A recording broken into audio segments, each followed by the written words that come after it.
through your interim assessment.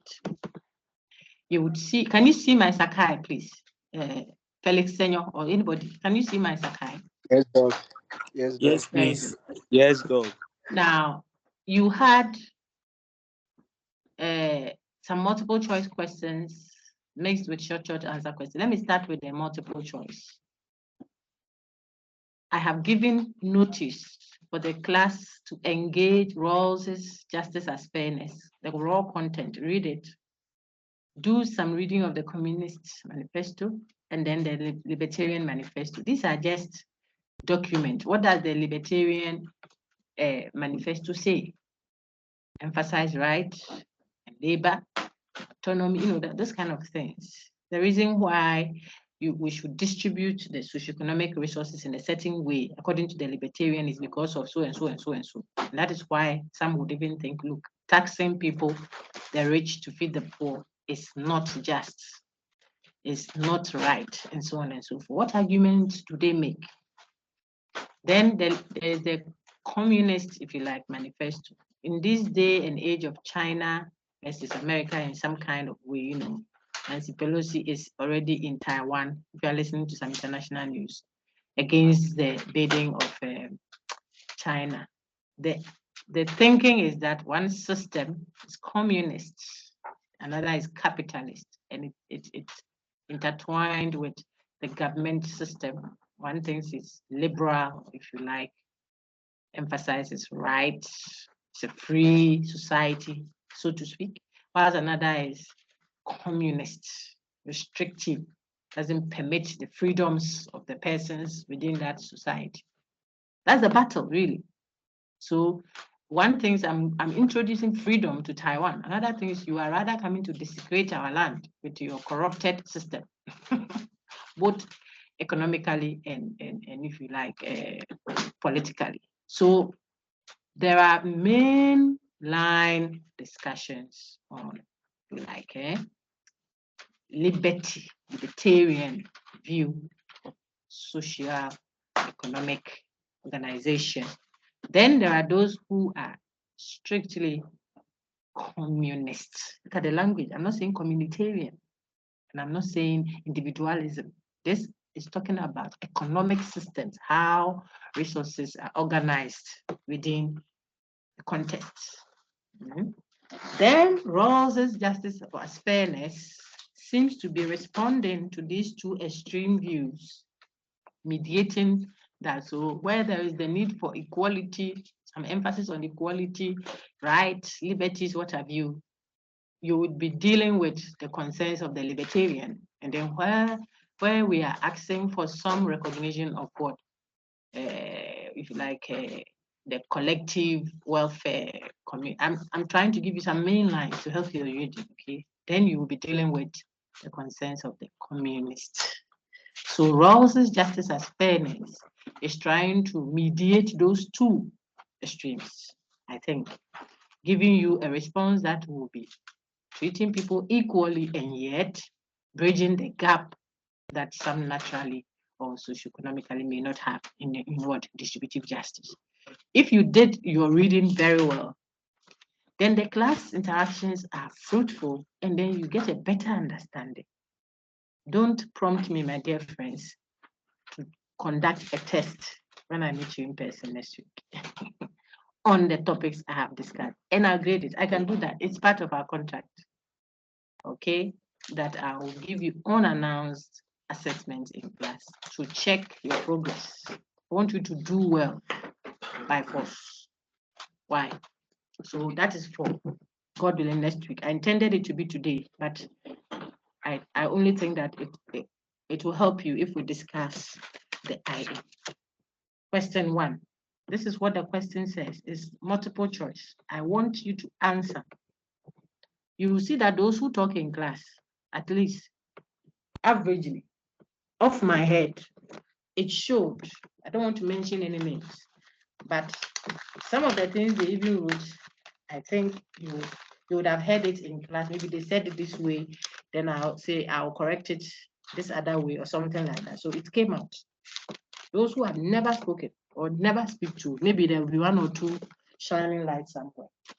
But I'm trying to encourage you to engage participation in class when we meet. No problem, then go and come. All right.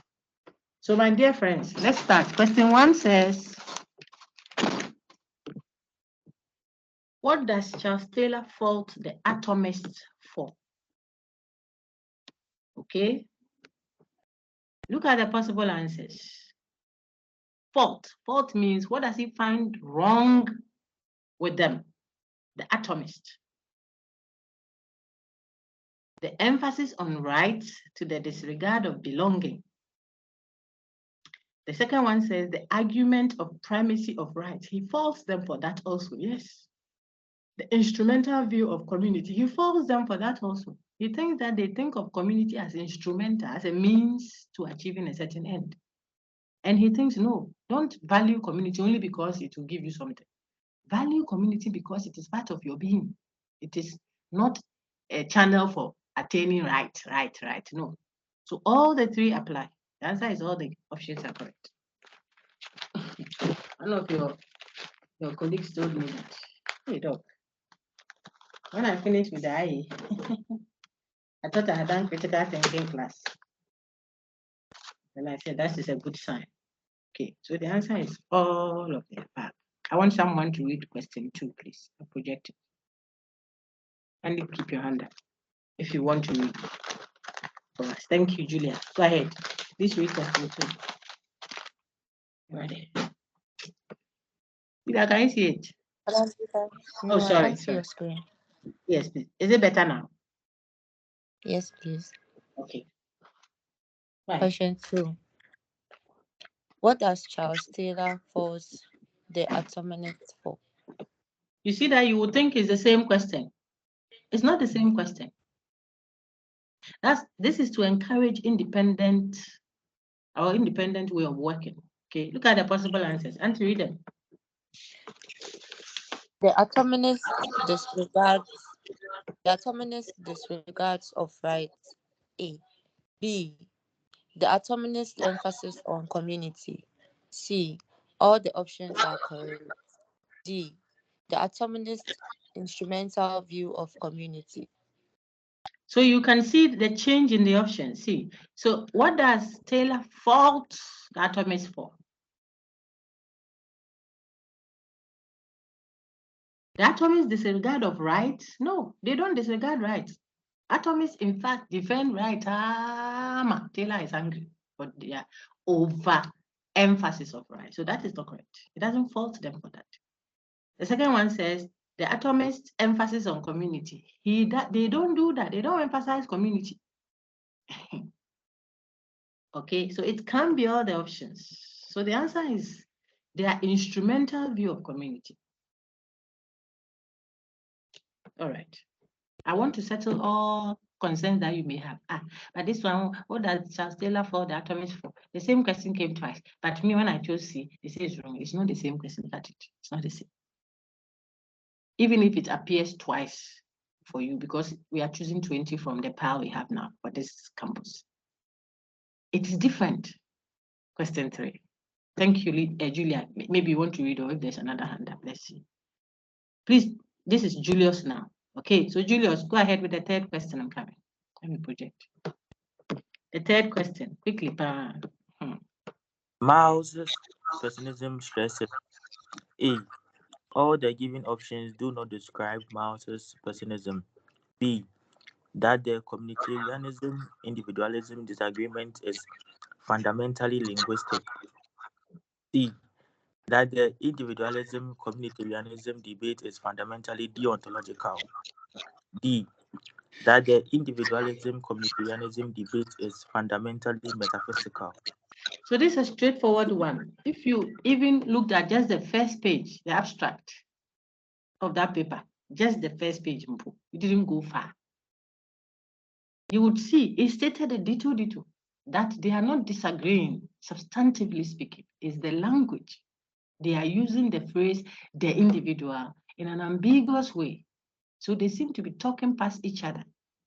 But if they will only clarify and use the person to mean a being that has both individual aspect and communal aspect. So a being with individuality and communality. If they would do that, then the debate would not even be there at all. It's as simple as that, simplicity.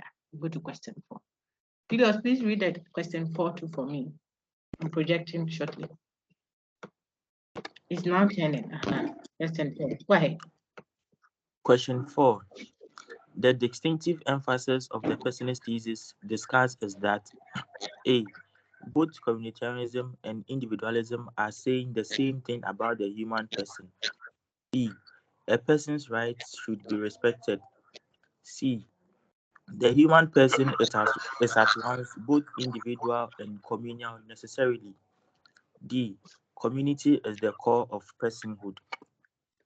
Okay, so I think that what I said earlier captures that also. The human person is at once both communal and individual. You have those two aspects constituting your being. So you are at once Julius, the guy who likes maybe omutuo and prefers omutuo to fufu. You are unique in that sense, and yet you are your mother's son. And you are your friends. I mean, so your relational others biologically plus your Ghanaianness plus your uniqueness. Your individuality is your uniqueness. The rights you have, what are the other, your autonomous self, etc., are there. But you are at once also necessarily relational. You relate with others. You are somebody's son by force. You are not an atom. So the two together makes your being. This is what Miles is saying.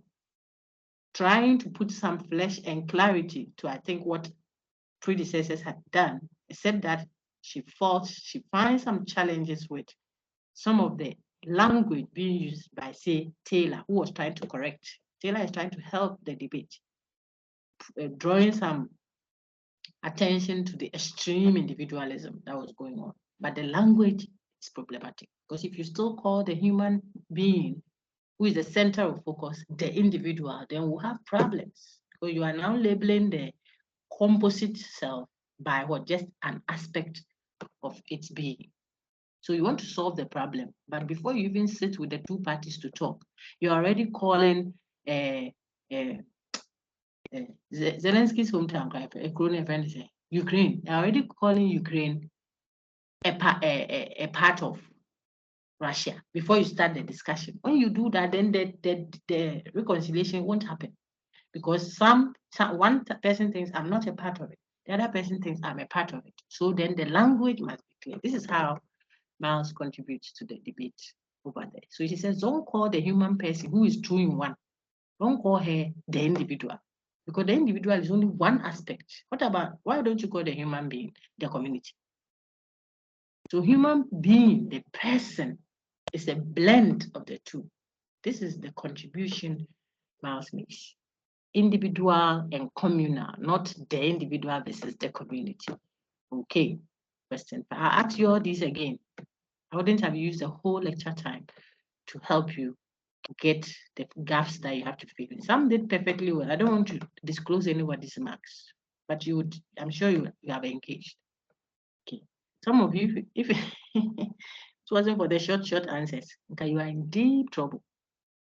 Yes. I told you in class that the short answer type of questions, they put stress on the 1 marking. So I would even have preferred multiple choice. That one would have been released 10 minutes after I finished. Okay, 10 minutes, now results.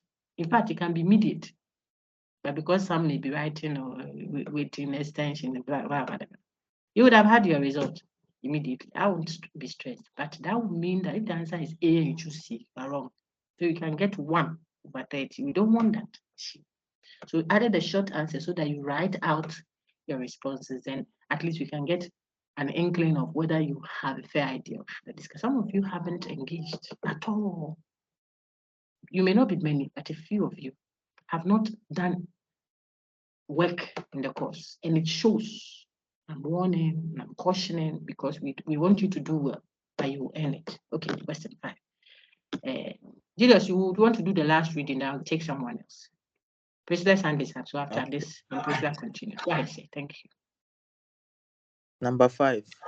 Mouse's personalism argues that A. It is problematic to label the person as the individual. B. The communitarianism individualism disagreement is fundamentally linguistic. C. The human person is a being with dimensions of both individuality and communality. D. All the given options are arguments of Mouse's personalism. Excellent. So this is straightforward from my explanations earlier. You can tell why they all apply. Don't call one of the human person who is a composite the individual. Is wrong. It will it will stretch the debate over and over and over again.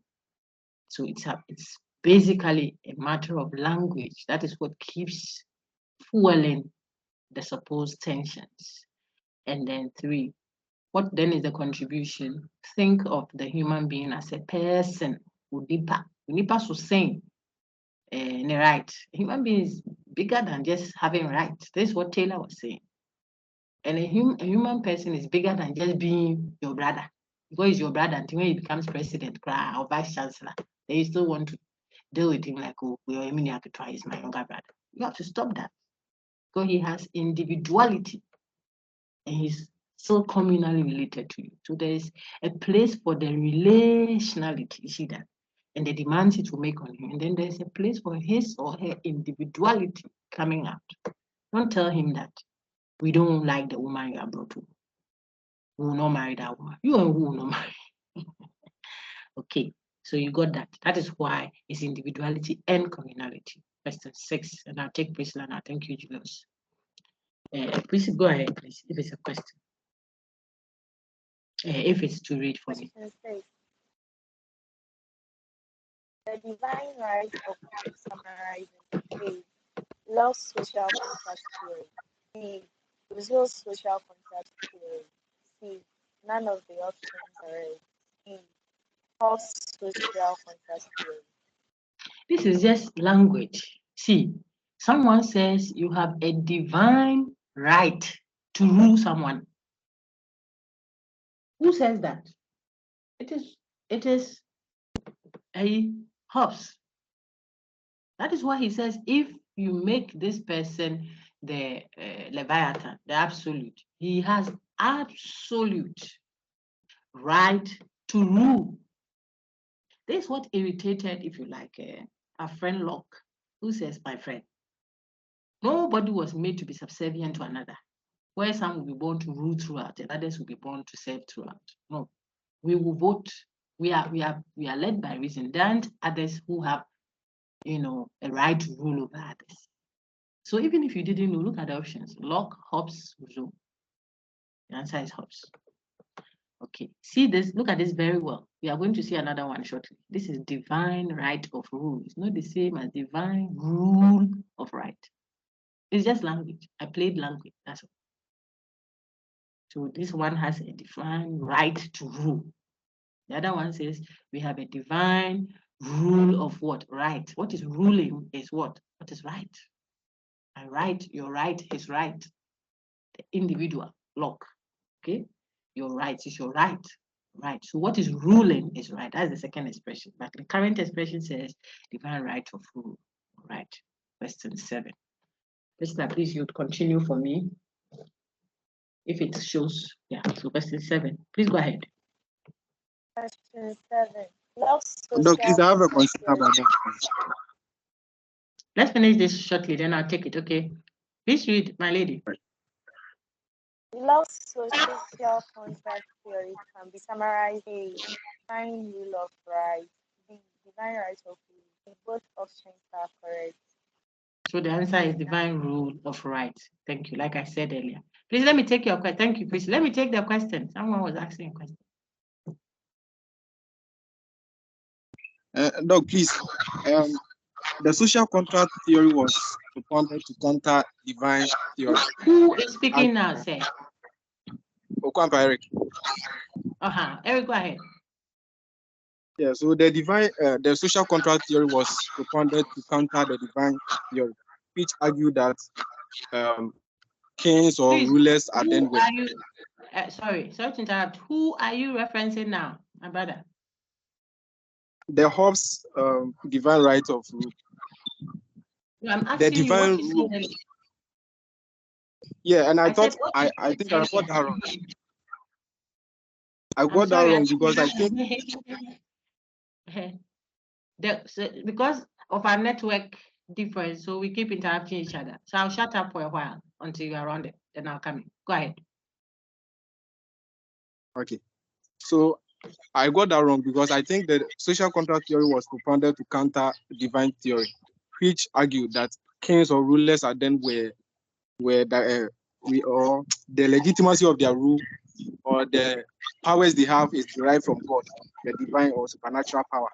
So I think social contract theory came to reject that particular argument. So I chose none of the options are correct, not knowing it is Hobbes speaking. It's good So that you know the please, correct can you one now.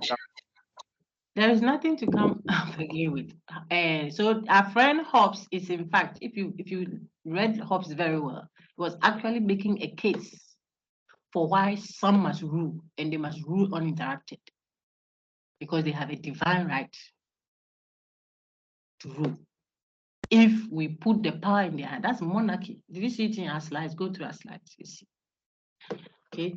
If you I mean, I don't want to sound too, but look at our systems. There are countries and nations, even as we speak, who are running kingdoms. They've just qualified it with some parliamentary stuff here and there. And you know it. I don't have to tell you. If the one sitting on the throne dies, the son or daughter or next in line is already known. No, you don't vote for that one. But to calm nerves and to avoid, Locke's kind of posturing, which generated a lot of hula baloo then, they will give some parliamentary something. They let them vote for these ones and those ones. But it's kinship. Really, I don't want to be the one telling you. Okay. That was really the Leviathan rule, the absolute rule. If you give it to the person, then that's why I asked you, whose own do you have in mind? Okay. So if you see the divine right of rule versus the divine rule of right, then I beat you to it there. That's the point. One is emphasizing the right, to the point that even if the absolute, the monarch, whoever has been placed up there, whatever has been placed up there, is not fulfilling its bit of the contract. Insofar as security is given to you, you don't say anything.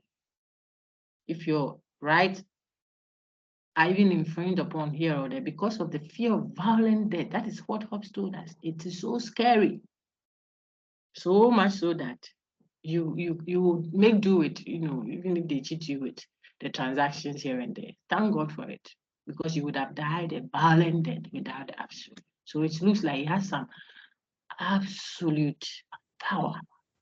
That is where it's coming from. But I get your twist that, but whatever it is, but this one, there's human beings that put him there. So it makes the rule become absolute. See, absoluteness is talking about things outside of the given. Free. It's divinely given. Sort of. That's the drift. Okay. All right. All right, thank you. And then I got you there. Don't worry. You're allowed to get 20 wrongs and still make an A. But you did. I saw some of your short answers, the responses. You and one or two others that I know the names. I don't know the face, but I know the name. So we'll see shortly. Thank you. Let's take Madam, please continue with the next one. So I'll go to question 8. They are objectives, but because of the narratives around them, I want to give some time for and explanations to each one of them. So we'll do all. Sister, please read the next one. I think we've done this one also. The divine rule of right summarizes Locke's theory, so we can move. Question 9. Let me throw it a bit more. Then the one that really is of essence to some of you, the short answer ones, should come quickly. This is the social contract theories have been criticized, A, for being pessimist. Not true. B, for emphasizing right to the disregard of belonging. We know who does that. Taylor tells them that that's what they are doing. So that's correct. Let's see. For their communitarian emphasis over, and it's not true. They don't emphasize communitarianism, not at all. Social contract theories were criticized by Taylor that they are overemphasizing individualism to the point of making it look like it's an atomistic society. For emphasizing citizens' responsibility, no, that's not correct. So the answer is the B. Question 10. Okay, question 10 says, the social contract theories have been criticized as being, so here I said these ones, they alternate. So if you are sitting with someone who's sitting over there, social contract, they answer. And he tells you B, and you write B, he might be telling you the correct thing, B, but your B is not his B. And the question itself, are all social contracts being criticized for what? But the answers there are not the same. Look at this one. The social contract theories have been criticized as being a primacy of right thesis. You see that? That is the critique. They are not personalist thesis. Personalism encompasses the two aspects of an individual. They are not communitarian. They are not commonwealth. We criticize them. Who does that? Taylor. We saw the Taylor paper together.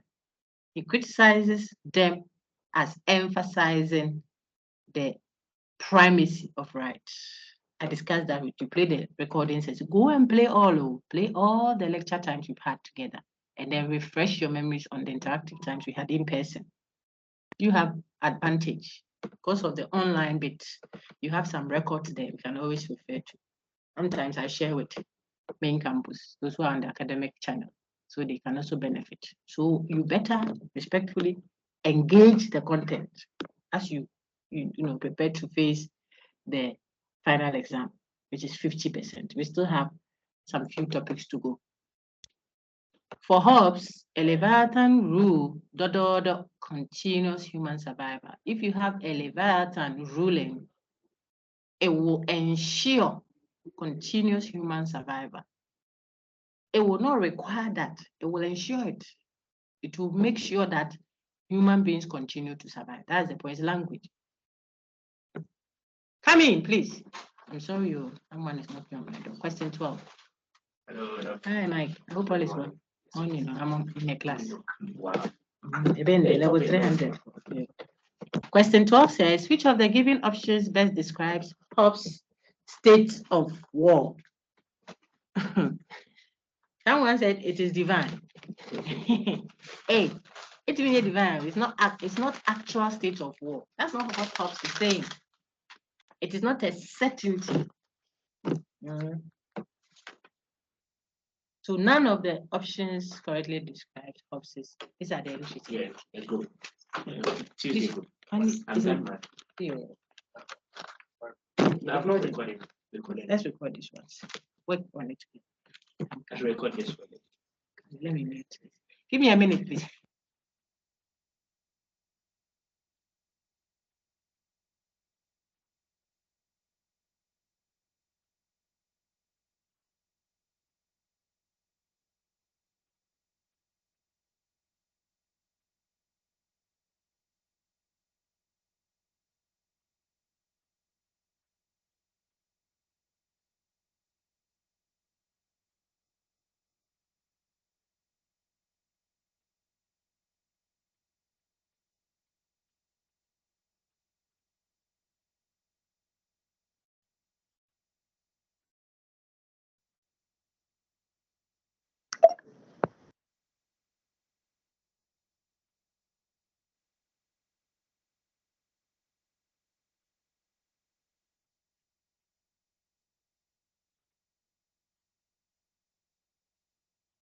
I'm sorry, you're multitasking, but we are done. All right, so we're going through question 12. Which of the given options best describes Hobbes? It's none of the above. It's not divine, it's not actual set, it's just potential. The potential state of war of all against all. Okay, it's a potential one. It's not an actual state of war as in the state of nature, we are holding guns and beating each other up like thank you, as if it's actual war, like happening between Ukraine and Russia currently. So it's just potential, it's not actual. It's not divine. It's not certain. Question 13. Please, let me see if there's a hand up. Okay. Rosina, is there a question? Please go ahead. Yes, Doc. Please go ahead. Doc. So if it doesn't give you potential and it gives you is a hypothetical situation. You Yes, can if choose. hypothetical were there, it would also count as correct. But the options given to you there didn't include that also. Okay, so we go on. Don't worry, you all will do fine. Right now, let me shake you a little. You see how, oh, there's another hand. You see how fire, fire has poured on some people. I don't have their permission to show. When I saw the result for the MCQ for some people, I saw 3, 3 over 20. But the class, some students, I don't know about sticker. I think they come. So, Doc, we want MCQs. I said, my friend, MCQs, they trick you. Oh, my friend. You should have some time, some space so you can write out. Essays are good. They put burdens on the lecture. Short answers are good. They put burden on the lecture. I graded the short answers myself. I worked through the night to work on them. They are straightforward answers if you've done some reading. See that. And you've done them well, I should say. I'm working on main campus in the hope of releasing those also quickly so that you see how you fared. The key thing is for you to amend stuff, work out quickly. One or two hiccups, like Okwampes on, 1 or 2 errors be alright, it won't hurt much. But if you are scoring certain numbers, it is not a good sign. The state of war, this question 13, for Locke can best be described as potential. Yes. Just like the other one. But like Madame asked, the potential is here. It's a potential one. None of them are saying that we are actually fighting with each other. Not even Hobbes is saying that state of war is offended. You are holding a gun and I'm also holding a gun. Right. Question 14.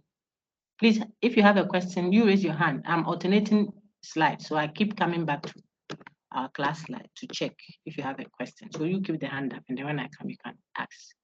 Question 14. According to Dodo, the state of nature is a state of liberty, yet not a state of license. It's straightforward Locke. There is no way folks should get this wrong. And without their permission, see how many people are getting it wrong. Correct. Then some few people still got this question wrong. I don't understand how.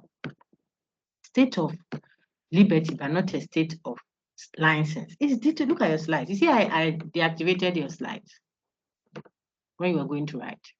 I took it off because some of them are directly from notes, not too technical, just straightforward. If you have done some reading, it's Locke. How can it be Taylor? Even if you said Hobbes, then I could understand. That's why I didn't put any of those folks that are also writing on social contract there. Made it easy. I couldn't be Miles's paper. I'm not talking nature, state of nature and things, We are here to do Rawls. So it's between Locke and Taylor. How can you choose Taylor? It's very disappointing for those who get questions like this wrong. Sit up, my people. Don't say, oh, Dr. Miles there, that woman, she's good. It's not good that matters. We can be good, and being good now will give you wrong, so you will be better. For Martin Luther King Jr., civil disobedience is unconditional. True or false? That's false. He hasn't said that go and disobey without any conditions attached. Even when you are doing the direct action, non-violent action, look at the conditions that precede the very action. People still choose to share. It's unconditional. To be an ama, if you are there is a jiga we are striking. Let's look at the number of people who got it wrong. I'm rushing through so you don't see who. You shouldn't do that. Question 16. 16. I'll check my other page. I don't see a hand up yet. I suppose there's no question. Question 16. Which of the following is not one of the 4 basic steps advocated for by Martin Luther King Jr. in embarking on nonviolent campaign? Which of the following is not?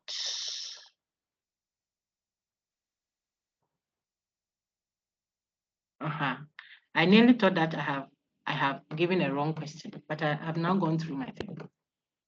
It means that if I say which of them is not, then it means all the others will be, with the exception of one. Now we come, self-stimulation is not.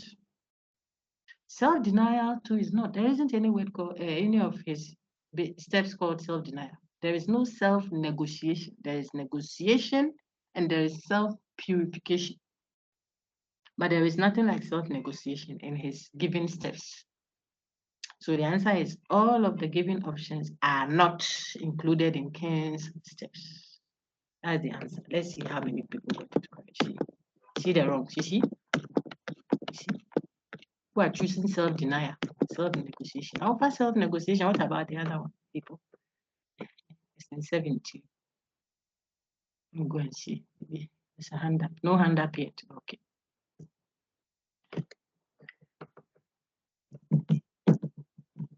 That's why I immediately opened the next assessment.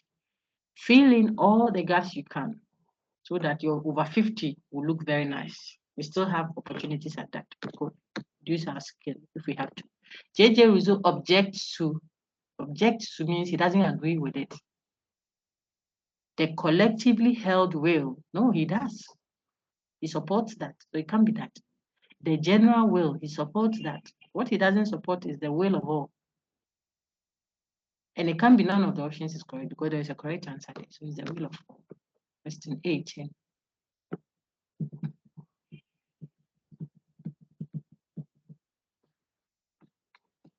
Question 18. The autonomy for Robert Wolff is not forfeited. When what? When you self-legislate, yes.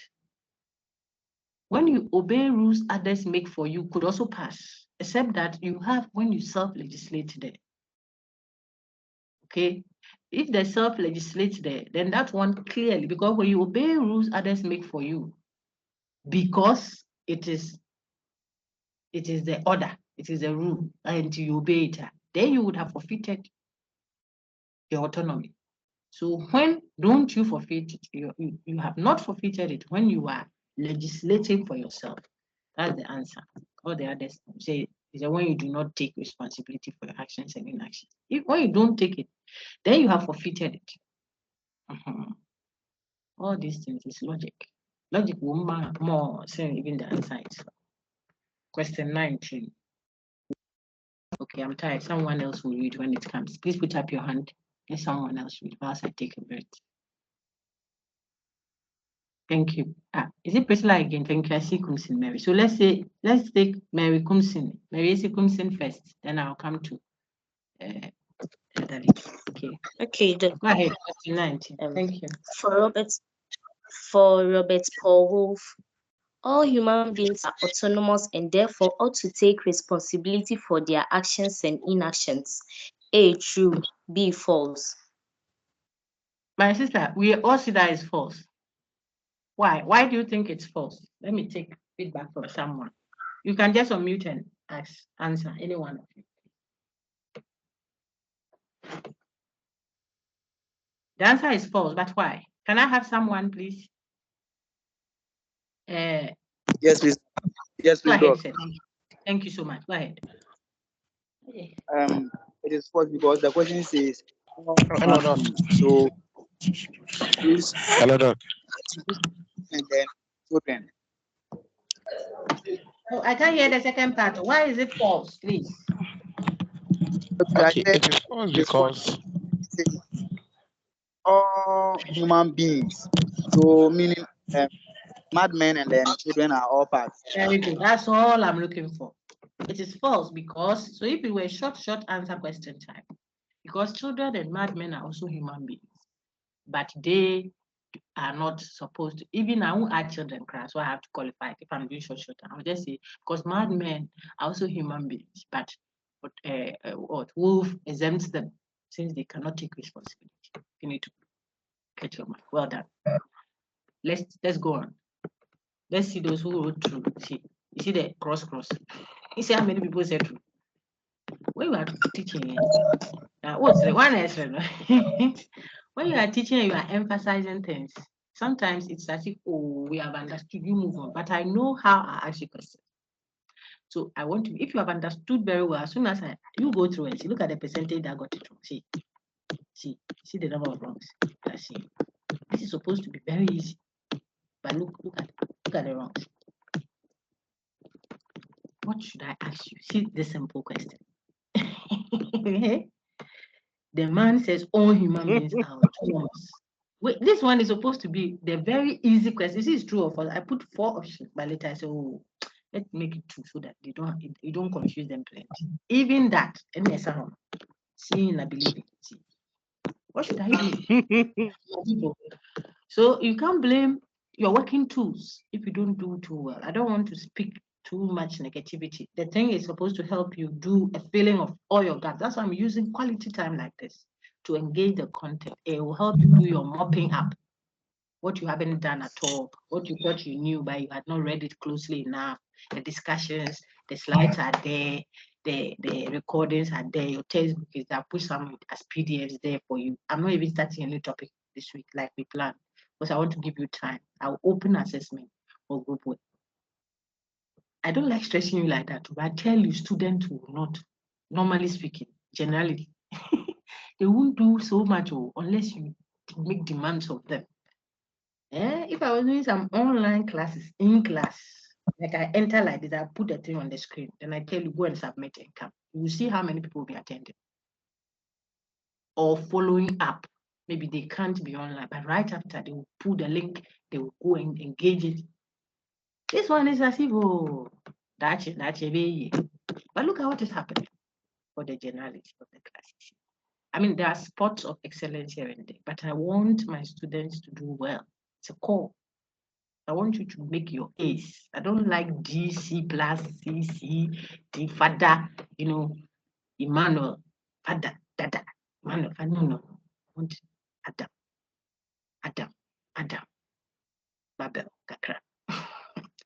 In which of the following, according to Robert Wolff, are children and madmen exempt in taking responsibility? That is the answer. Taking it, no problem. They can be. Look at being is in what makes you a human being. Look at the human being you are. The first line that Rosina read for us, paragraph 1, answered this question in class. Then when Harrison continued with the reading, he kept coming back to this. Our slides clearly tells you that they are also human beings. So autonomy, responsibility is part of our being, but taking it, not there, taking responsibility, you can't make, in other words, you can't make demands of certain types of human beings, even if we consider them to be responsible and autonomous and poor. See, even if we try to consider them as such, we can't expect them to take responsibility because of blah, blah, blah. They don't have rational capacity, or the other one, they say they are not free. Some too, they are free, but their rationality is still developing.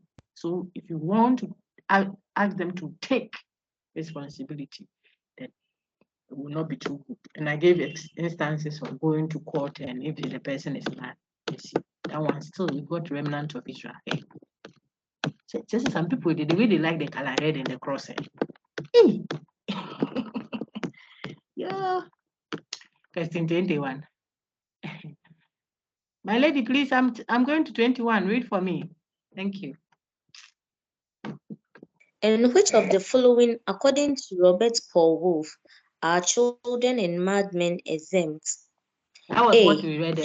So we are now in 21. Can we why? Save your breath. We are now here, 21. For Martin Luther King Jr., the third step for a nonviolent campaign is negotiation, self-purification, direct action. Aluta. Aluta continua. The people who came to do Aluta on campus. Someone say when you have embarrassed the UG again. You these people.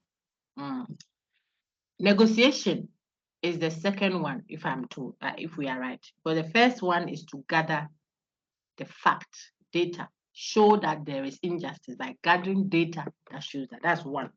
2, negotiate. Do you know why I'm repeating it? Because there are people, they will never go back to the video. They won't look at the slides. They won't engage the recordings. They won't read any textbook. They won't go online to research. They won't do group work. Yet they'll come and beg you, Doc, please, I'm on a program. I'm on a scholarship. If you don't give me an A, or if you don't give me you give me a pass. Hey, it won't wash. Please, I'm on your mentoring platform. And so it means you should come and get an A. Oh no, that's disrespectful. Get an A because I know you, or I call your name in class. Who don't? We don't do that. So I am repeating it here again. This thing is ditto in this. If you like, let's go to the possible answers, the options, and see whether everybody got green. Oh, metete. Self-purification then is the third step. Then, if it's all doesn't batch, then you go on. Did you see the red? You see the red? I said so far, some people who move via red. Wherever you pass red. Why? 22.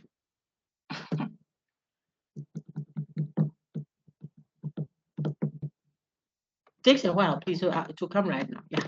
So 22. Auntie, read it, please. According to Martin Luther, no, this is very good. According to Martin Luther King Jr., whatever affects one, affects all dash. Choose the option that fills in the gaps correctly. A, directly, indirectly, respectively.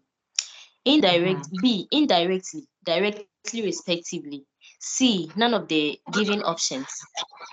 I was going to add a D that say this one. If a person, I mean, it's supposed to be bonus. Whatever affects one directly, affects all indirectly. I even referenced Russia.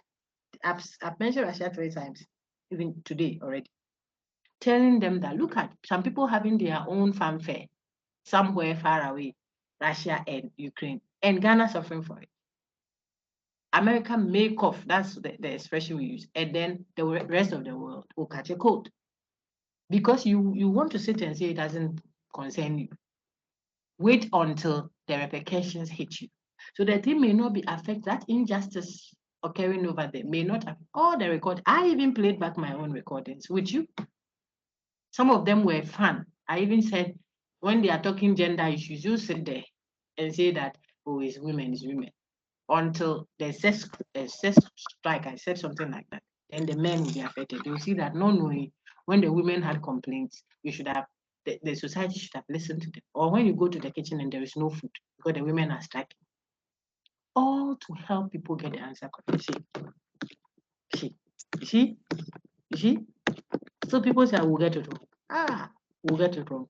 Red. So whatever, I use the tortoise, the bird, the string story that we know. I can't be bothered story that we all had. I don't know if you saw it when we were in primary school. I brought it in to show you that the bird, this long story, and I told it in my own recording. When I played that, I said, hey, say who can say, if you want people to understand it. I said, so when the bird sits unconcerned, what the string says, me, I'm not meat. So if hunter comes, he won't get me. The bird is making noise. Tortoise says, tell bird to bring her voice down because this thing will attract the hunter. Tortoise is down there. He cannot climb up to the top. But you are the climbing plant. You can talk to the bird up there. He says, I mean, it's not my concern. I can't be bothered. Because she knows that if hunter comes, she's not meat. Hunter doesn't chew climbing plant. But when the bird eventually attracted the hunter's, gun and got shot, she came to fall at where tortoise was. And it was a climbing plant that was used to tie them home. I use all that just to explain this point that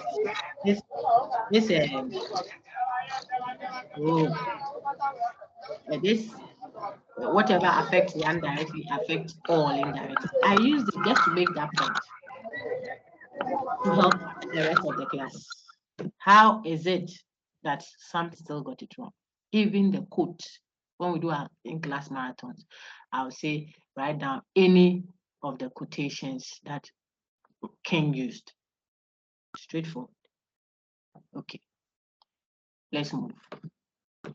Question 23. Where is it? We're almost done with the multiple choice ones. Then we can go quickly to the short answer question. Question 23. Please go ahead, Auntie. Oh, please, I can't see it.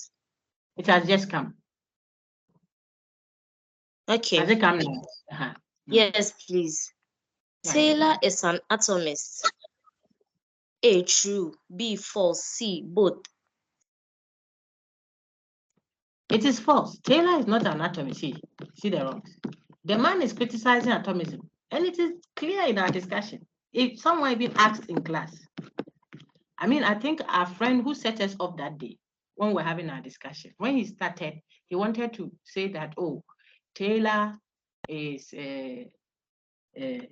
he wants to criticize Taylor for his atomist position or something. Then I immediately stopped him calmly but straightforwardly that is not correct. And I don't want him to criticize something that he doesn't understand. So I'm going to interrogate the matter with the class together afterwards. He will know that the critique that he wants to raise against Taylor, because he feels Taylor is an atomist, is wrong, because he's not atomist, he's rather criticizing atomism. You play the video, the video for that session. If it was an in-person session, then to be like, oh, maybe it didn't come out well, doc, the thing is there. How can you say Taylor is atomist? And you've got plenty of people see. Let's do our own self-assessment. Look at the crosses and the red. They're all saying it's true. Some two are choosing both. The guy is criticizing something. How can he be that? 24.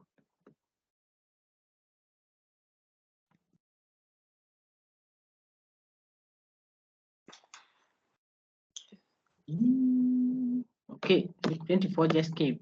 Please continue with this one too. Okay, question 24. Atomism affirms the insufficiency of man alone. A, true. B, false. C, both. What do you think? Let me ask the class. I said the answer is false, but let's try to understand this. I don't know if people see insufficiency. If it is affirming the insufficiency of man alone, that wouldn't have been a problem for Taylor.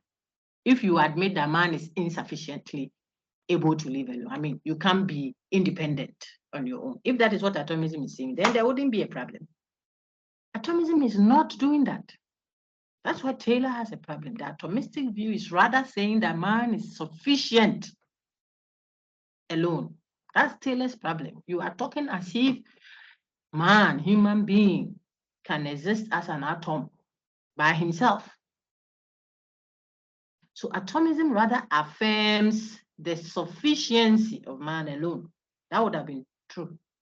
Now the statement is atomism affirms the insufficiency of man alone. If you admit that man is not sufficient alone, then you will make room for the recognition of what? The relational others. There you go, see.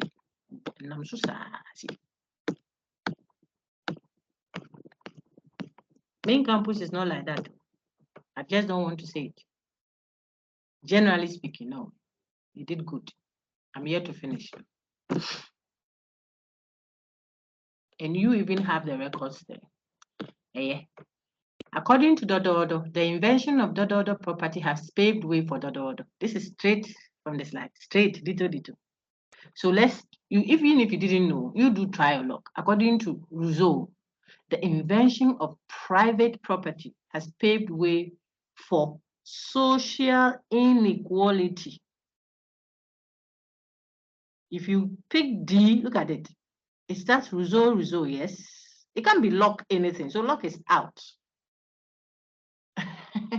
The word invention is created. It wasn't there. Invention is coming from Rousseau. Man is born free, but everywhere in chains. Chains that have arisen because people have taken ownership of things. So the natural freedom is empty. We'll get there shortly.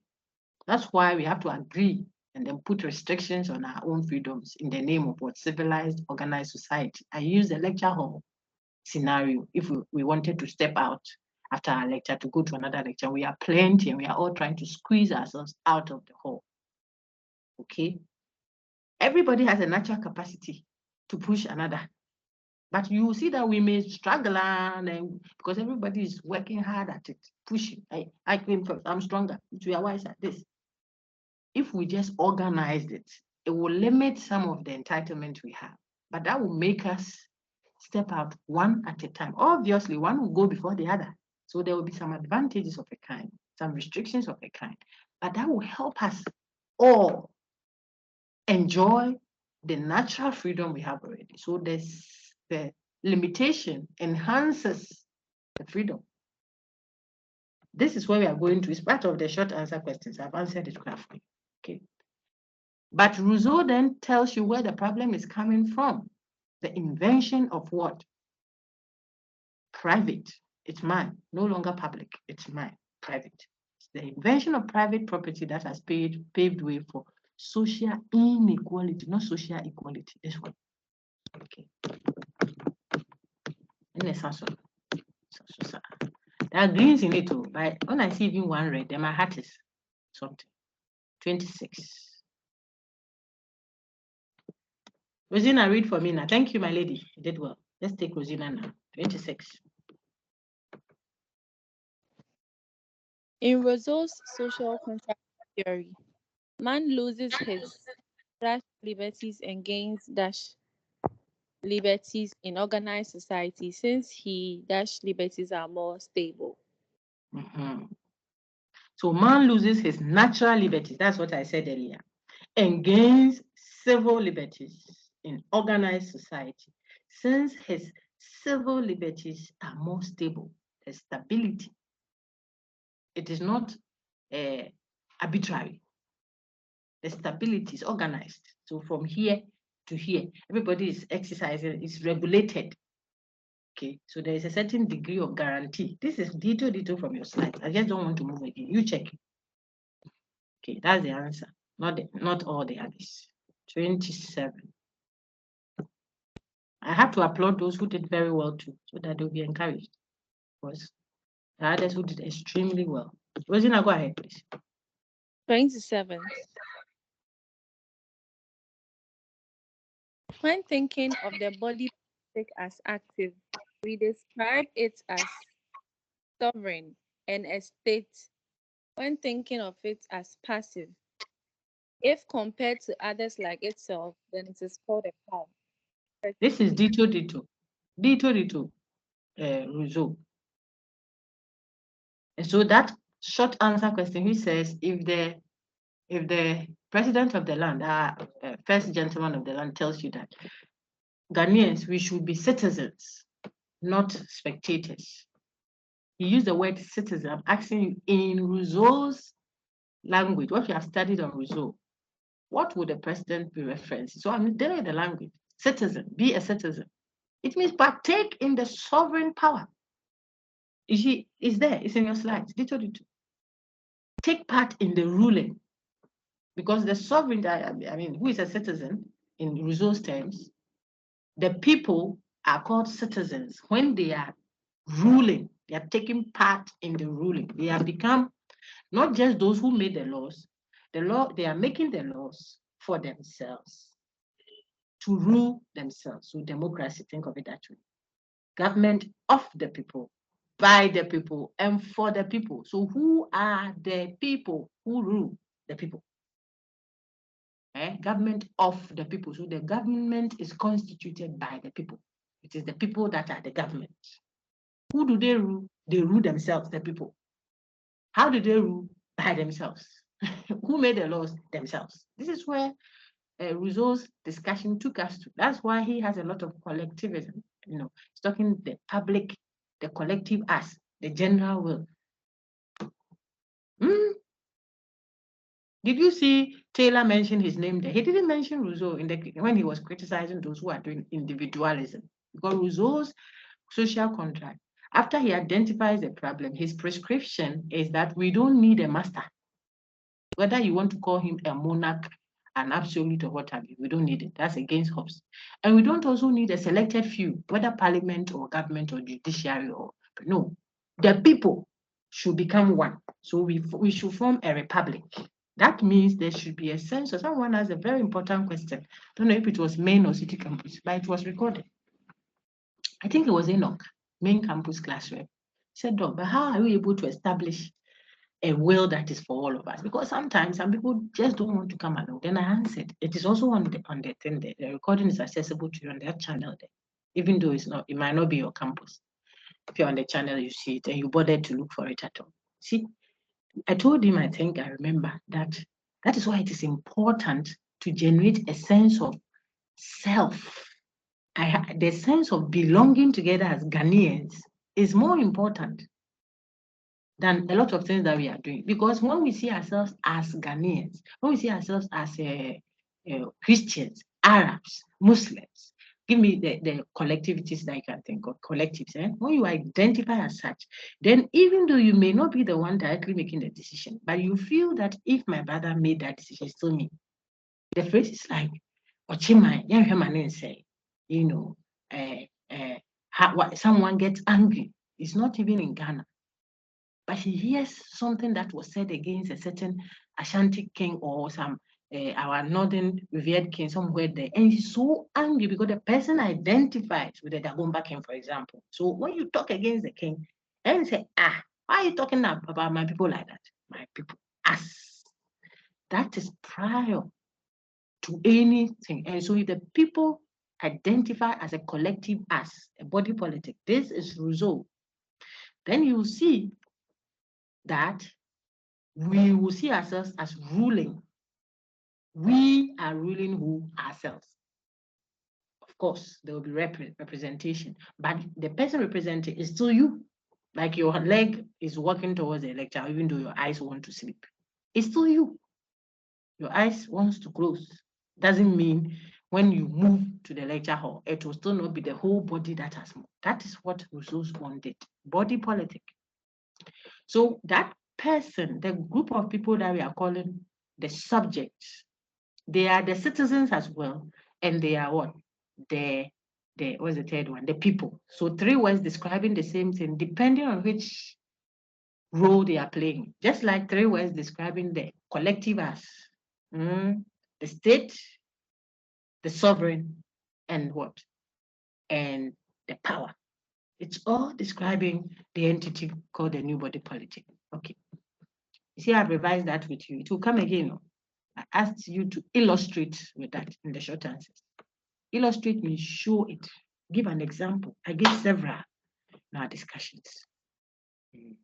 So when the president of the land, for instance, says, look at this, some of the nations, people think it's autocracy. No, not necessarily in some cases. It's the people identify with the rule. They love it. You are sitting there calling it autocracy. They are not daft.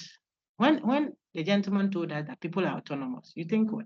People can think and make decisions for themselves. Moral decisions are that.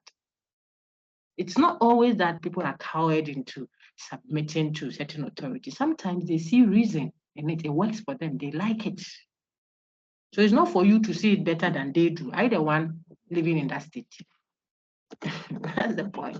If the people see that this is we want the next person to be the grandson of our current queen. Who are you to call it autocracy? That one is democracy. You call it kingdom.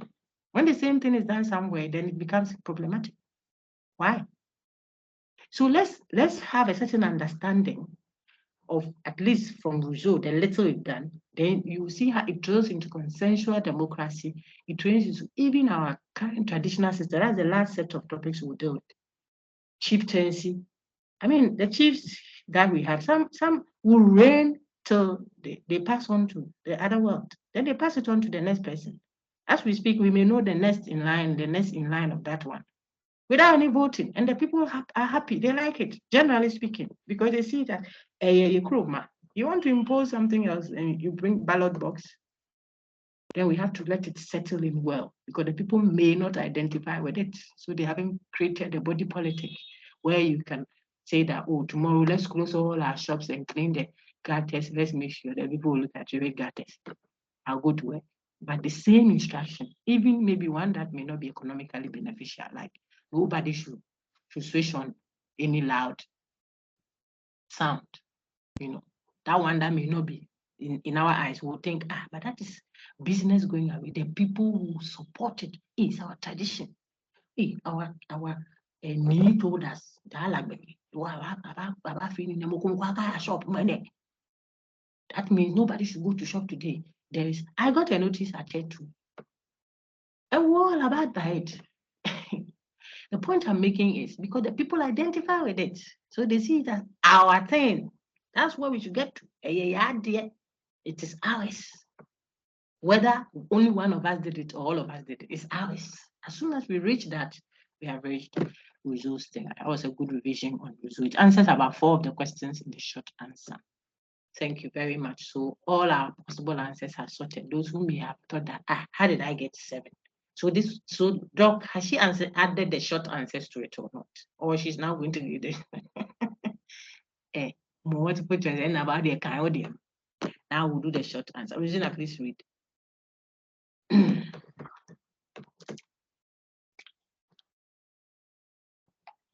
It's Should there. I obey states? How will Martin Luther King answer this question and why? What do you think the answer is? This one, I need answers from all of you. How would Martin Luther King answer this question? Please put up your hand quickly.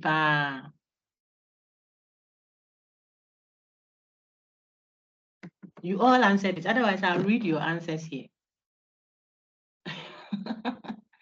Should I obey the state? If you are Martin Luther King Jr., how will you answer that? Simple. Oh, nobody. Anybody? Rosina, answer that question for yourself. Okay, there's go ahead. Martin Luther King says we should obey the state, but we should only disobey when the laws are unjust or when excellent. If you would, I got a perfect 2/2. I can walk through some of them. You didn't get to? The question, I didn't get this one. The question I had was very difficult. Oh, you did. Yeah, students, that's what you always say. I thank God I don't determine which question goes, but they are all within the same frame. Okay. So at least that's the answer. Okay. That you should I obey the state? How will Martin Luther King Jr. answer this question? The answer is if the state's laws are just. Finito. If it's a condition. So there is no automatic obedience to the laws of the state. These ones are very difficult to scroll through because I wish I could read some of them, but I can't do that without, so it's fine. Let me just, that's the answer. I wanted to show you some of your responses so that you can check it and find out if it's okay. All right, question 2. If I will have another reader, please keep your hand up. Why? So that you don't tell me that I made only Rosina read. What problem does Charles Taylor label as atomism? What does he call atomism? Taylor friend atomism. No. She. Anybody wants to answer that?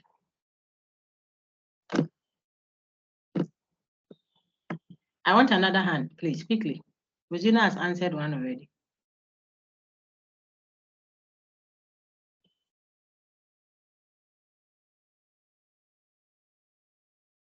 So I think it's a good time to start taking my attendance. So let me see.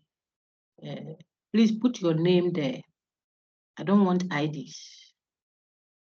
Audi, Christabel. I think it's Christabel, Virginia. Please answer that question for me, my lady.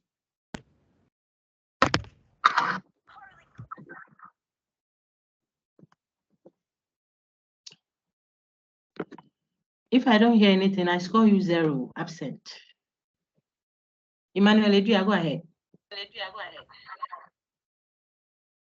So Audi, I'm sorry, but I've scored you 0 for today. Please go ahead, Emmanuel. Doc, please, he labeled because he emphasized more on the primacy of that than adding society, like society to be important. So what problems that Charles Taylor labeled as atomism. What is this problem? There's a certain problem that he calls what an atom. He labels it as what atomism. What is the problem? You are saying it, but capture it. The problem of primacy of right, and then Very good. You can just say that, and you've answered it. The problem of making rights what prior to the detriment of what communal welfare, for example, to the disregard of what responsibility towards community. When you are emphasizing rights without an equal emphasis on community, Taylor says it's problematic. It means you are committing the error that he labels what as atomism. That's all. Thank you, sir. Question 3. Question 3 says, why, according to Wolff, will philosophical anarchism be the political doctrine that would be most consistent with the virtue of autonomy? Why will philosophical anarchism, this is the one that we did in class, then we still came online to mop up and I shared. Why will philosophical anarchism be the political doctrine that will be most consistent with the virtue of autonomy? I'm waiting for a response quickly, please. Quick, guys. We are dragging the class. Keep your hands up. These are content we've done already. I'm just asking for feedback. I see Felix Senor. I've taken a note of that. I'm not grading I's. I'm not counting IDs. Change to your name, please.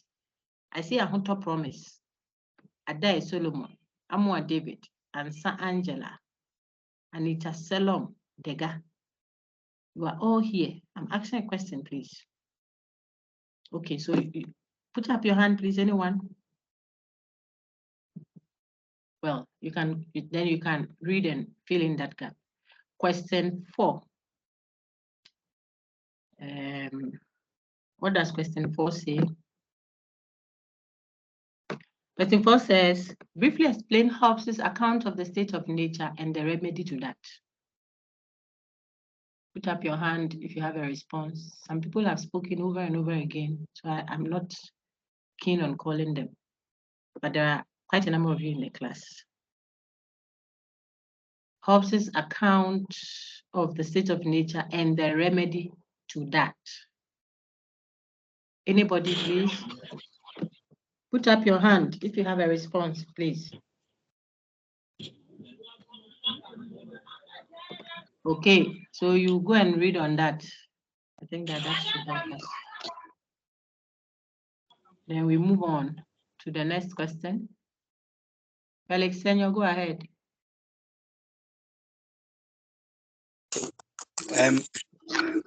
State of nature, according to Crito, is a state of war, and where people live in a violent or fear of death.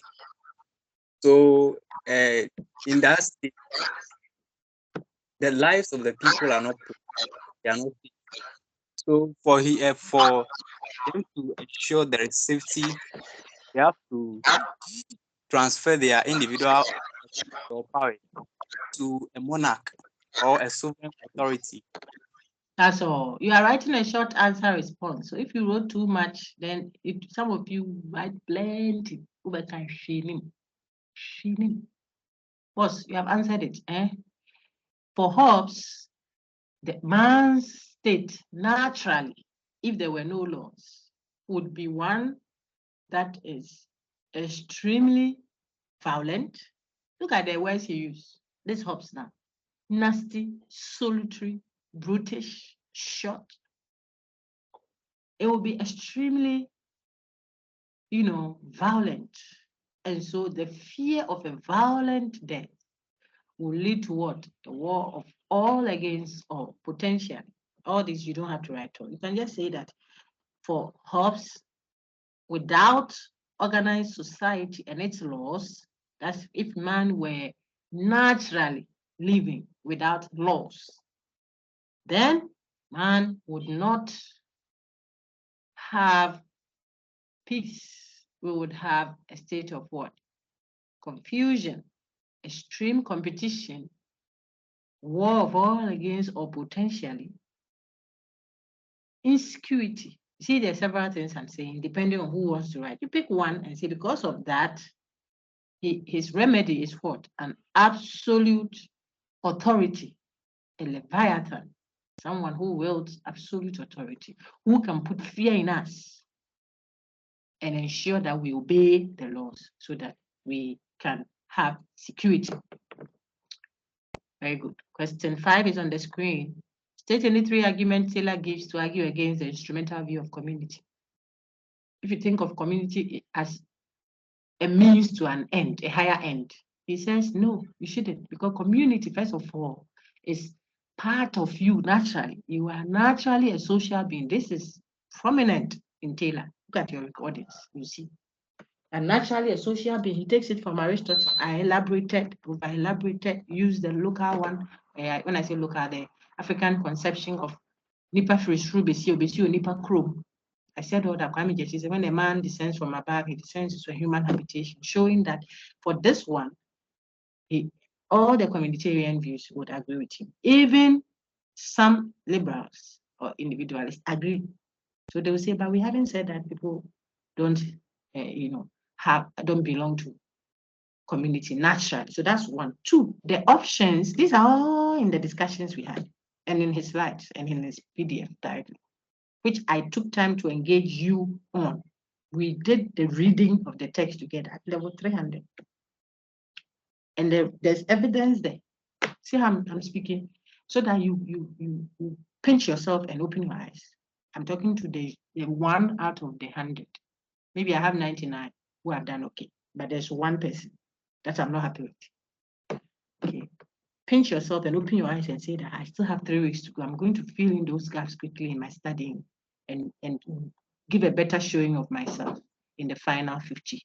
Okay. Whilst we do some continuous assessments, short answers and group works here and there to fill in the few gaps we have to move a little up towards the 50. Okay. So what? So he talks about options that make right meaningful. Those options are given by a civilization, a cultural setting, a communal setting, a society. If we don't have a context, that is a frame within which we are working, your right, autonomy, freedom, right, will be meaningless. So it isn't only because you are naturally communal or social, but 2, you need society to make the right meaningful. Right? That is what the individualists and atomists are looking for. It's my right to this. If you don't give me this, I'll leave the state and do this. And we'll deny right. He's saying that, look, the right that you are seeking as an individualist, whom he's criticizing as atomist, they are meaningful only within a certain context. Certain social, if you like, or communal, we use them interchangeably. Context, that is where the rights have flesh, are meaningful there. So if you detach people from community or communality, let's say that way, from their relational others, and you treat them as if they are epistemologically a tabula rasa. Remember, I discussed that. Rosina was the one who read it, I think, if I'm right. Epistemologically, what? A tabula rasa. An extensionless being, as if they don't have any connection. Human beings are not. That's towards the end of that paper. Recording still there. Engage it all. A word to the wise is enough. You have a few topics left, but the substantive portions of social and political views, the groundwork has been done. So you have to cover those grounds if you didn't grasp them well or didn't bother to engage them well. That's the second one. The third one, in fact, the second one is 2 in 1, what I've said. Rights require what? Options. So you have a right to something means there are options to choose from. Those options must be given by social context. So not only are you a socially, are you a naturally social being, but your rights are given by society, within the frame of society. And 3, your very understanding of the choices As I said, it's connected to your choices. It's meaningful within that context. Not that they are just giving you the choices, but how you understand what is right for you. Why you should wear a hijab or why you shouldn't wear it. Why you can marry 3 and not 2. You know, why it's important to go to school or just look for some job to do and stuff like that. I'm just giving you practical examples. Are meaningful given the society within which you are going to live or you are living and your relational matters. He gives so many, that's a discussion going on there. They are interrelated too. You should be able to write. This could have been a full essay. I wouldn't say state any 3. I'll just say critically examine Taylor's argument against the instrumental view of community, for example. It could be a compulsory question. Say worth 30 marks. Then the other 2, 10 marks each.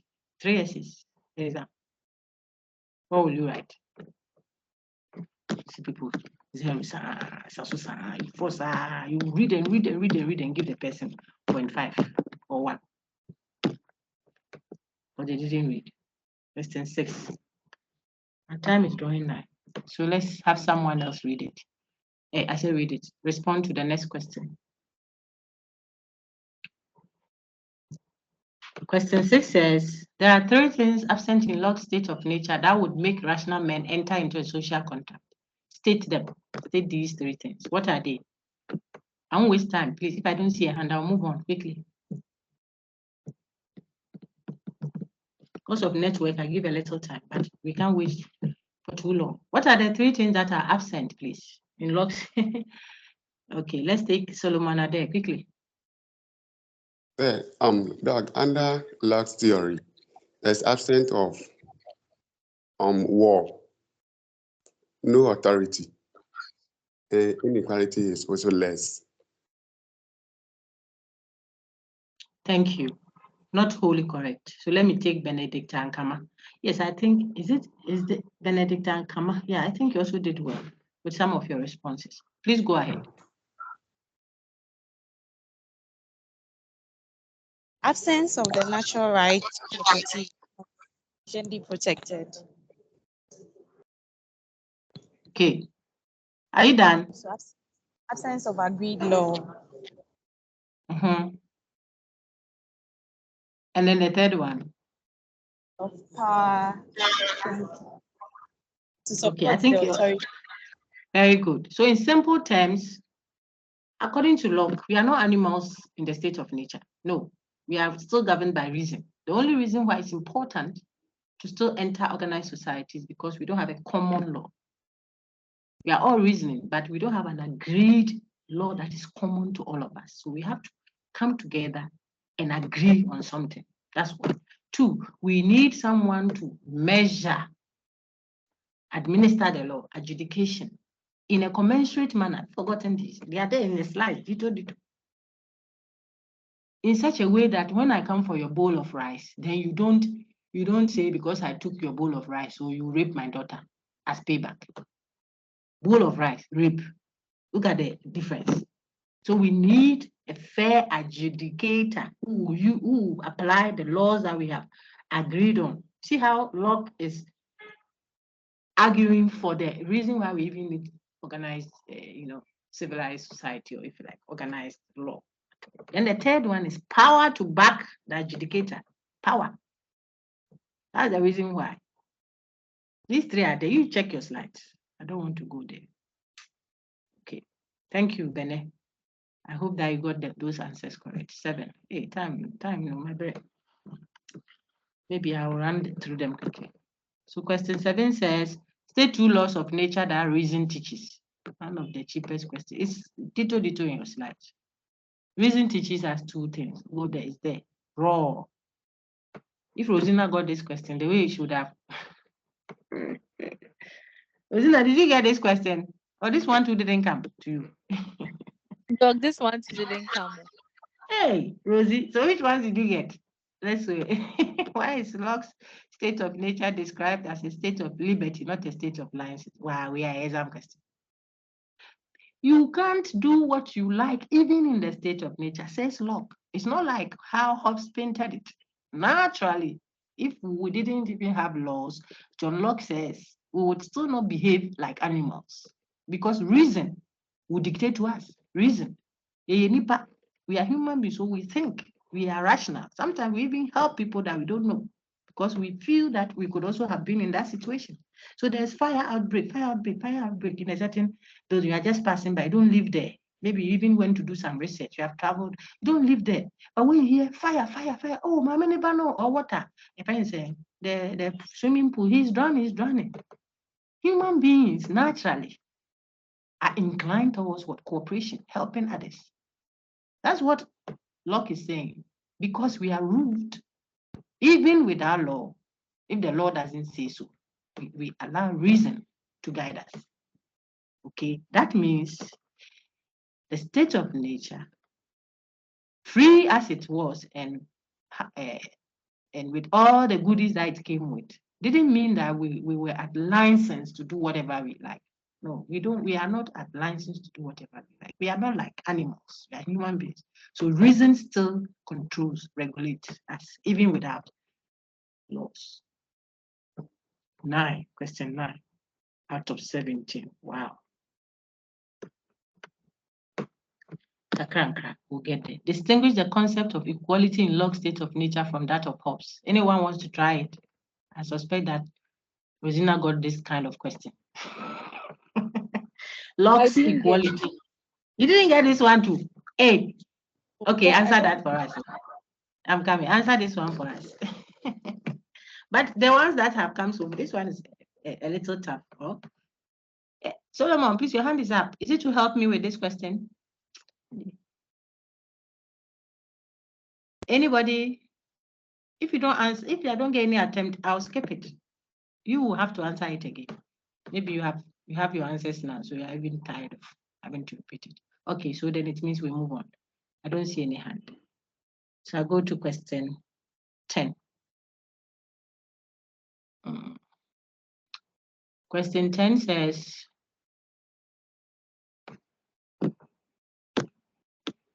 when, according to Hobbes, are the subjects no longer bound by contract to the sovereign?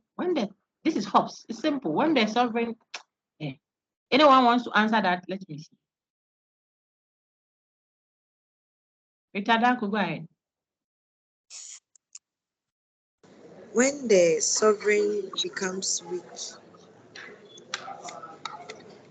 So when you write when the sovereign becomes weak and you don't add it, it's like give one.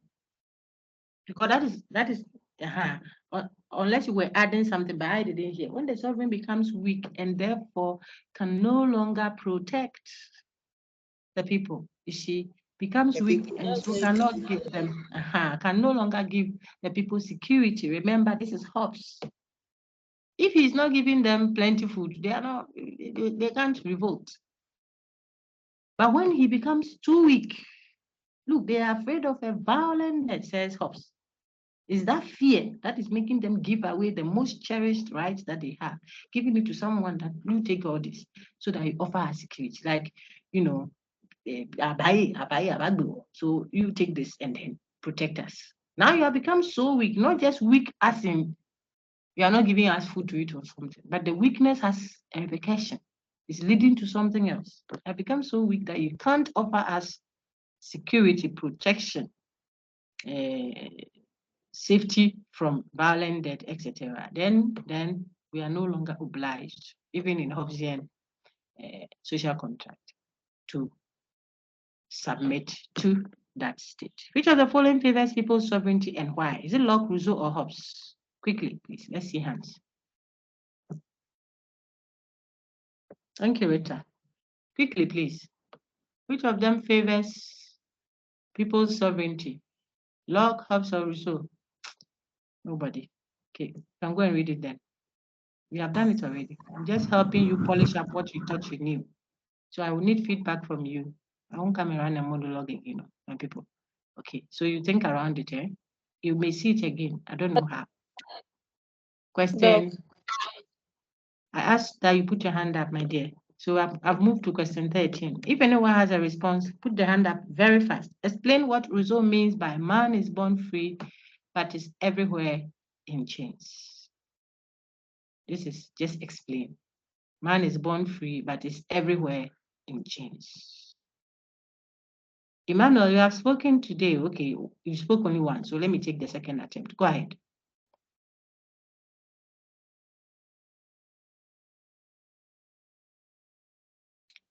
Imani. If Emmanuel is busy, let's take Uchenna Comfort.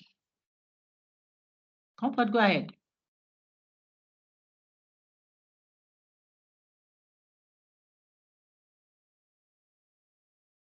Oh, Comfort, you're muted. Sorry. So Okay. go ahead. He was trying to say that even though man is not physically bound by chains or physically changed when being born, as far as he or she is committed to a society or a community, the laws governing that particular state or society will automatically he would be automatically be restricted, limited, yeah, regulated, controlled by that law. That's very correct. Thank you so much. So you may be born free, you have the capacity to do so many things as a human being, but you are bound and restricted by so many other laws. So you are born free, naturally you are free, yet you are everywhere in chains, restrictions everywhere. Some of them, you have to take them upon yourself, yes, to make your what? Your freedom meaningful, so that it will be restricted freedom, not freedom that has no restriction. Then you are not free. You are actually compelled to be free. But where you have a regulation, so it could be in marriage, I gave several examples, it could be in school. Look at the way you are seated there, listening. Even if you are not seated there, you are pretending to be seated there, locked on and all that. It's restriction that enhances your natural freedom. I think I touched on that earlier. Good. Question 15. I will open an online. I don't like doing that because of the network difficulties, sometimes genuine concerns and all that. If you're buying the bundled data, I don't want to advertise any network, but I think that sometimes it's not even up to 4 cities bundled data. It gives me 1.5 gig. I can use it to do, that's if I'm not working from the office. I bundle it. You have to be smart. It's for a day. You can use 1.5 gig to do some downloads, uploads. Look at the several uploads people are doing, see? So that it doesn't become another expenditure that is on your neck. If today you have 2 sessions, one of you can bundle, the other person bundles the next day, 4 cities. And Zumbo, you get 1.5 gig, use it to do your 2 online sessions. The rest, you use them to pull down stuff from online. And the excuses shouldn't be too many. Otherwise, you won't do well. And not only for this course, it's a posturing. Okay. How the Socrates of the Crito illustrate the notion of tacit consent in his case against civil disobedience? The only answer, I think that stands out easily for you, is that he shows, how did he illustrate it? Or what did he use to show that, look, I have tacitly consented. Tacit consent means what? I didn't expressly perhaps consent to being here, but I have tacitly, impliedly, someone will say, I have consented to being subject to the laws here. How is that? Because I didn't leave. I haven't left this nation. All these years, if I thought that the laws here are not worth their salt, they are not good, why am I here? I have been here for Socrates the past 70 years. This law has taken care of me. And the emphasis there is not the parenting per se, but those who wrote that, I thought at least they made an effort. So sometimes you get a 1 mark, depending on what you wrote around that, or 0.5. The mark is 2. The answer is, I have implicitly signed, tacitly signed an agreement. It is not on paper that everyone can see. But if I didn't leave the state, I think one of you got it correct. It's Api, Abdul Henry Kwedu.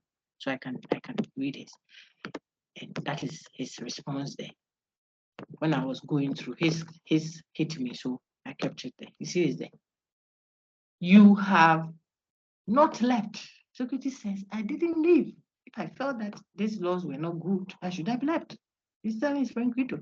But if I didn't leave and I've enjoyed now that the law is hitting me, I say the laws are bad. No, I tacitly consented. Though I can't produce a document that says that I have signed a vow to be an Athenian. I agreed. I signed in the spirit, if you like, when I didn't live. All these number of years that I've been here and I've been taken care of and protected and preserved by the laws. Now that the laws hit me, I'm going. 16. Illustrate why, according to Rousseau, civil liberties are more stable than natural liberties. Anybody?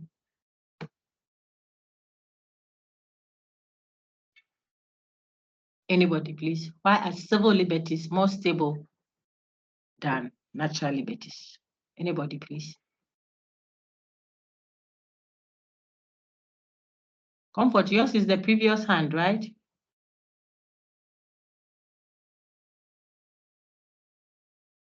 Precisely, Edua, go ahead. So, according to Rousseau, civil liberties are limited by the general will, but the natural liberties are limited only by the strength of the individual, and that is why the civil liberties are more stable. Okay, you've made an effort. This one, I'm sure it will get 1.5, which is fine. But there's a certain emphasis you're looking at. Why is one more stable than the other? What makes one stable and the other one not stable? See, what about civil liberties bring the stability, whilst the natural liberties one would not have that kind of stability and yet stable? That's what I'm trying to find out from you. Okay, so someone else add to what Priscilla said.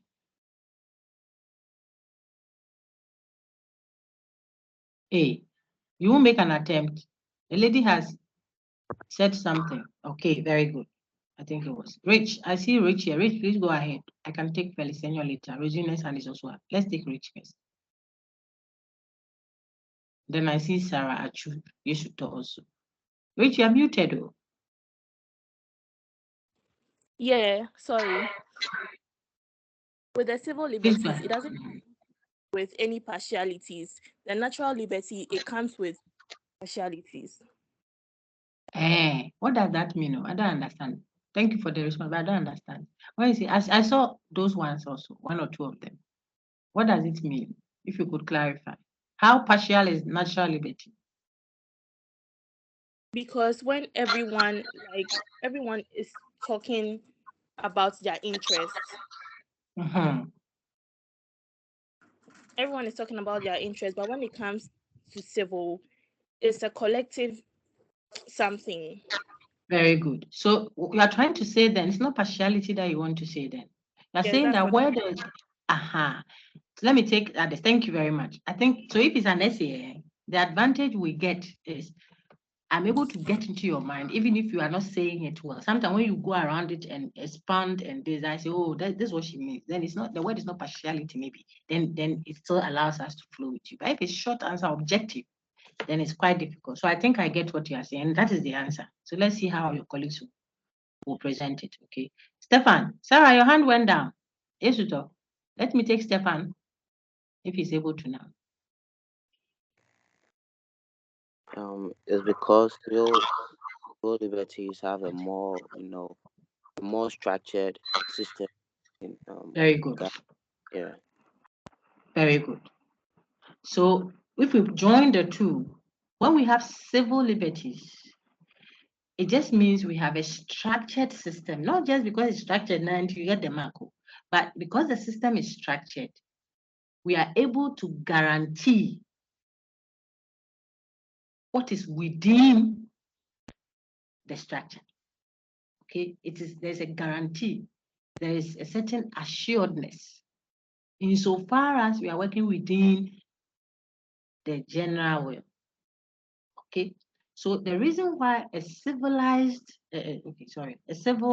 liberty, the civil liberty is more stable than the natural one is that one doesn't have structures. Everything goes. Anybody can be, survival of the fittest. If we were going by natural propensities, some are naturally well endowed physically, body-wise. He can lift me up with one hand and shake me and say, you better look sharp and put some A there for me. I'm better where I was school as him. And I'll be there shaking. Poor me. Okay. Meanwhile, another person too may use their weight, like we discussed there, not physical energy per se, but weight. The point then is when we have civil liberty means liberty within a restricted frame. So we all know what we can do, but we are not going around easing ourselves anyway because we have the natural ability to ease. So we are just easing. No. You want to ease. There are certain places, if you go to your in-law brother and then something is coming, you hold up because where you are, the arrangement will not permit that. If you did that, you can lose the lady you love. When you pay any me a crowd, I bet the time when I was like, see that. So you regulate it, not because you don't have the natural ability to. I want something that is natural, just to make the point. Then we can now take it to politics and all that. So civil liberties have a certain regulation to it that enhances what is naturally given. There's a control. It is the control that brings the stability to it. There are people who don't like any level of control. On person regulation, you don't want any guidance, no rule. Underline the correct answer, then they circle. Fill in the gap, then they are circling. What do you want to say? Submit the work at assignment 2, then they put it in your email. Go to discussion 2 and go and do it. The person has put it on your WhatsApp platform. Say, basa. You can't do that if you're a rational human being. Rational human beings are called rational human beings because they have regulation. He has desire for the woman, but he knows that this is not his body. He needs permission to. Oh, he's my neighbor. No, they're using. I'm coming to watch TV. Why? Do you know who does that? Mosquito. Mosquito doesn't need welcome. He enters people's rooms and is the wall gecko. You're a human being, so you have to be conscious of regulations. Why? Then that will give us some stability. So I've given several examples only because I've seen that it's left with the last one. And I'm going to finish, so I'm happy. Question 17. Thank you, sir. Sir, you did good with that. You and Rich together. Now we take the very last one, and then we can end. It's almost time. Please read on the Libertarian Manifesto and the Communist Manifesto. Then, when you read Rawls, it will help. I've given you some guide notes there. There are not too many. I even took it from the previous sessions to help put some direction to your reading around so that you don't have to read everything. Rawls is a big name in social and political philosophy, John Rawls. Some of his views he even revised at later years. So if you just went to Google justice as fairness on Rawls, some are doing it in law, some are doing it in politics, some are doing sociology, and so on. Philosophers are looking at it. It might be so much for you. So you want to just, if you read those two extreme views from the libertarians and the communist manifestos, then it puts your discussion or your reading of Rawls in perspective and then be guided by the slides up there. You should do fine. Last question. When the president of the land tells the people, I've answered this one, to be citizens, not just spectators, what would he mean in Rousseau's definition of the republic? Go to that slide. It just means if the people are described as citizens, it tells you be citizens. It means participate in the power of the sovereign. And this sovereign ruling, the sovereign is when the state is actively ruling, not when the state is passive. When the state is passive, we are describing it not in its action mode. We call it a state. Okay, but when the state is actively engaging others, I told you in our recording, our ex-president of blessed memory said, tell so and so, I think it was David Cameron then, tell him that Ghana is a sovereign state. When we were having too many requests to say, what there was instructions that we should toe a certain line on a certain matter, then I don't remember, but I think it had to do with the LGBTQ or something like that. It's passing at Tamil's time, so that is some years back. It got to a time our president said Ghana is a sovereign country. That is a statement. The man was a man of the law. He knows law, whether local or international taxation. So he activated something. And I think that the big bosses over there also understood it. You want to tell God something, they say, tell the air. So he could hear that the man is telling, be careful not to overstep your boundaries. We are a sovereign nation. Maybe not as rich as you are, yes, but we are still sovereign. Poor man, no have anything. You get math, if you talk. See, something like that. Sovereign there meaning in action. State, not in a passive mode, actively doing something. So when our current president, Anadu, tells us, be citizens, we shouldn't just carry the mantra and go away. It means take your place in our ruling of us. And so that is a good rhetoric that we hope and pray that will materialize fully in due course. And on that note, we finished with all your IA questions for City Campus. Any question? How many of you got something above 20 and you want your friends to hear?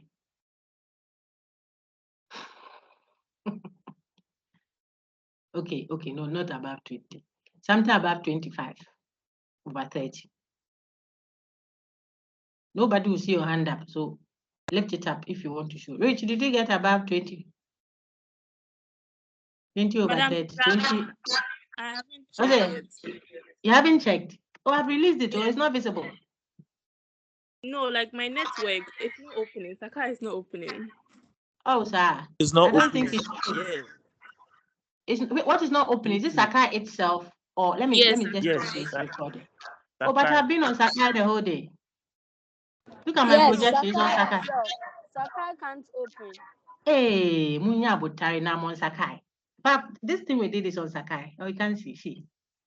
Everything we are doing is on Sakai. See, everything is there. How could it be Sakai can't open?